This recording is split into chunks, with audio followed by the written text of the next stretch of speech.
अस्सलाम गाइस। अब हम बात करें फ्लोटेशन के बारे में। The ability of a body to float in a fluid medium depends on the relationship between the body's buoyancy and its weight. When the weight and the buoyant force are the only two forces acting on the body and their magnitudes are equal, the body floats in a motionless state in accordance with the principles of static equilibrium. If the magnitude of the weight is greater than that of the buoyant force, the body sinks, moving downward in direction of the net force. The most objects float statically in the partially submerged position. The volume of freely floating object needed to generate a buoyant force equal to the object's weight in the volume that is submerged.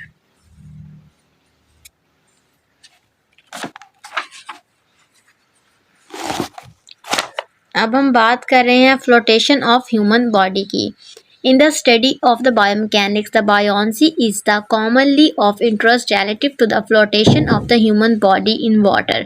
Some individuals cannot float in a motionless position and the other float with little effort. This difference in floatability is a function of the body density because the density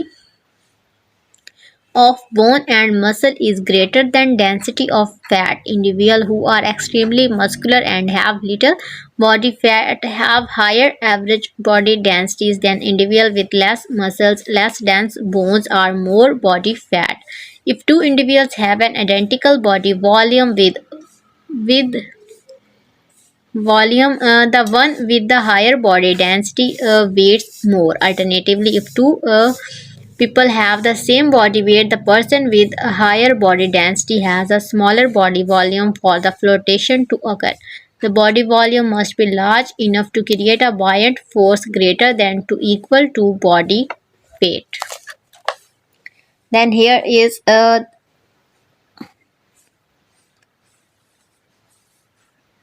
explanation. Many individuals can float only when holding a large volume of inspired air in the lungs, a tactic that increases body volume without altering in body weight.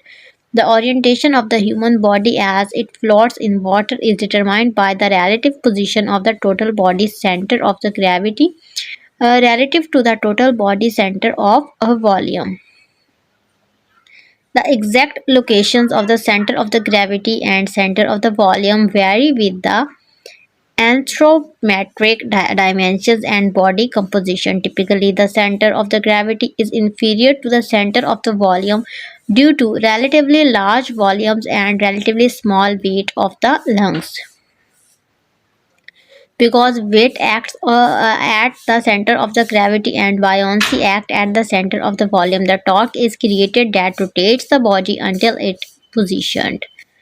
So that these two acting forces are vertically aligned and the torque ceases to exist. When beginning swimmers tries to float on their back, they typically assume a horizontal body position. Once the swimmer relaxes, the lower end of the body sinks because of the acting torque. An experienced teacher instructs beginning swimmers to assume a more diagonal position in the water before relaxing into the back float.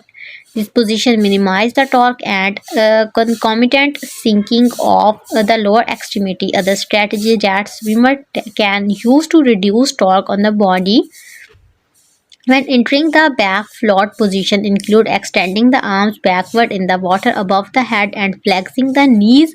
Both tactics elevate the location of the center of the gravity, positioning it closer to the center of the volume. Thank you so much for watching.